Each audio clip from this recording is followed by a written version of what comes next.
Our patient Patrick is a 78-year-old male who suffers from chronic obstructive pulmonary disease, or COPD, and left-sided heart failure. He is presented with exhaustion, regular coughing, and dyspnea. He has swollen legs from the knee down, which causes him to walk slowly. He was a smoker from age 20 to 60 and suffered a myocardial infarction to a branch of his left coronary artery at age 68. Patrick is 95 kilograms and is 180 centimeters tall, meaning that he is classified as overweight by his BMI. Chronic obstructive pulmonary disease, or COPD, is a chronic progressive disease of the airways and lungs that is predominantly caused by smoking and worsens with age. The sufferer can be a current or past smoker. Left-sided heart failure occurs when the left side of the heart isn't pumping effectively and, in turn, is unable to disperse oxygen-rich blood through the entire body.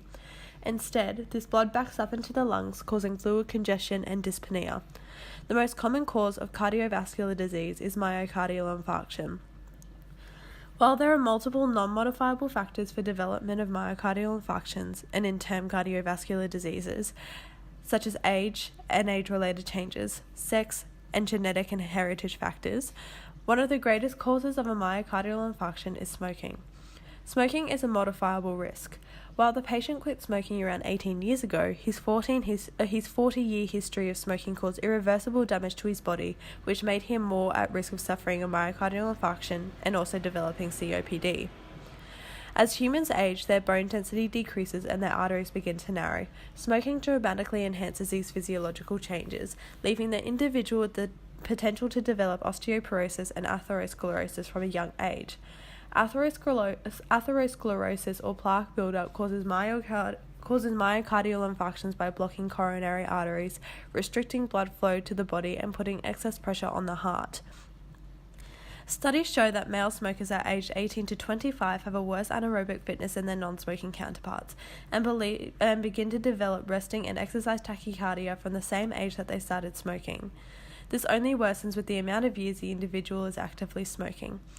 Young adult smokers also stop growing younger, meaning that their lung function doesn't continue to develop as normal adults do, and therefore is never able to reach its maximum function. Their lung function also begins to decline at an earlier age. This reduced lung function leaves the individual at a far greater risk of developing chronic obstructive pulmonary disease. In Patrick's case, despite the non-modifiable risk factors, smoking can be assumed to be the cause of his morbidities. The pre-existing expiratory flow limitations and lung hyperinflation that are caused by a COPD are dramatically exacerbated by the physiological changes associated with being overweight, such as decreased chest wall compliance, decreased airway diameter, and increased airway resistance. Not only this, but the permanent damage caused to the cilia found in the respiratory tract, the damage to the alveolar walls and breakdown of elastic fibers of the lungs, all caused by smoking, makes respiratory effort much greater and dyspnea occurs. Although the physical restrictions associated with obesity are multifactorial, the exertional efforts associated with the overweight individual are consistent with the symptoms the patient is experiencing: dyspnea, exhaustion, and coughing, which are exponentially enhanced by the patient's diagnosis of COPD and left-sided heart failure. Both COPD and left-sided heart failure make it difficult for adequate oxygenation to occur within the body.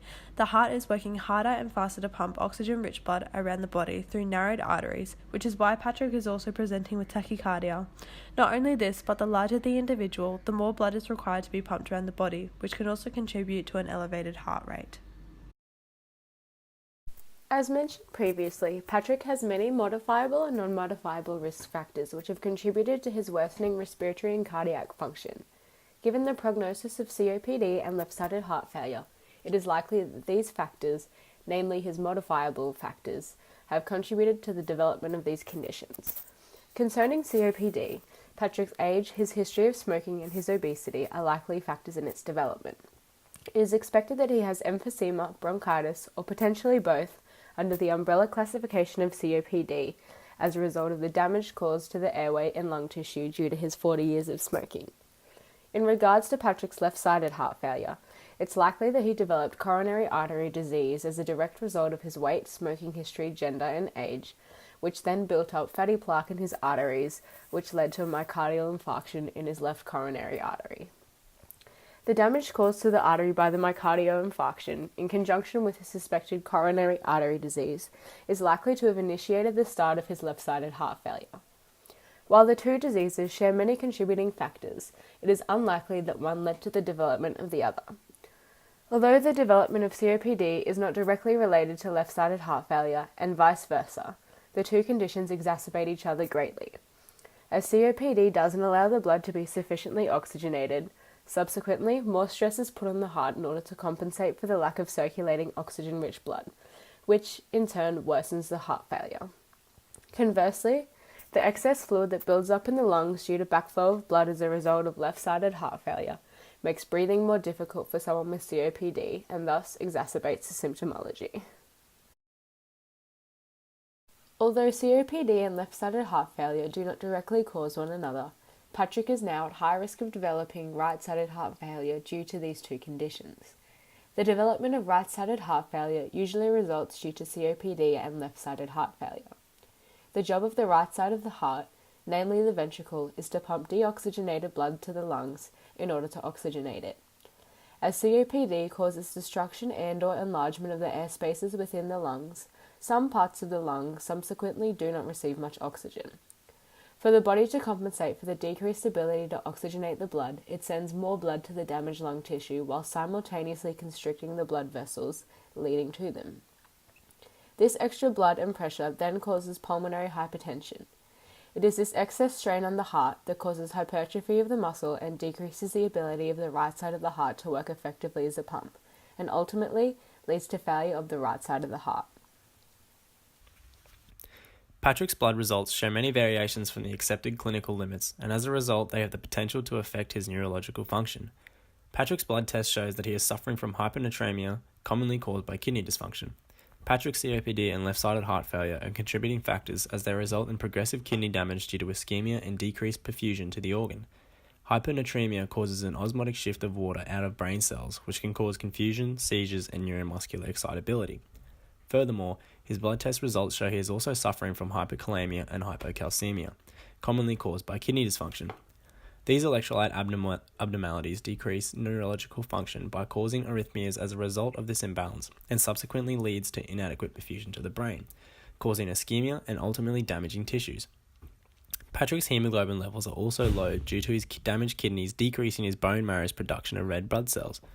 This results in hypoxemia, which affects neurological function by decreasing oxygen supplies to brain tissue, leading to hypoxia and ultimately impacting neurological function. High levels of LDL and triglycerides with low levels of HDL were also identified in Patrick's blood tests. These results have occurred due to his BMI and waist circumference, suggesting a poor diet and high fat storages in the omentum. High LDL can affect neurological function by depositing plaque within artery walls and causing atherosclerosis, decreasing blood flow to the brain. Furthermore, high triglycerides and LDL increase the risk of stroke. Low HDL increases the risk of heart disease, which will subsequently result in decreased perfusion and function to the brain. Finally, Patrick's high levels of glucose increase his risk of damaging blood vessels within his brain, which can cause vascular cognitive impairment and vascular dementia. One additional blood test result which would likely be abnormal in Patrick's blood test would be his levels of creatine. High levels of creatine would be expected due to the table of blood results strongly suggesting a degree of kidney dysfunction. Creatine is a waste product of muscle breakdown and is filtered throughout the kidneys. With Patrick's suspected kidney dysfunction, his blood levels of creatine would be expected to be abnormally high due to his impaired kidney function.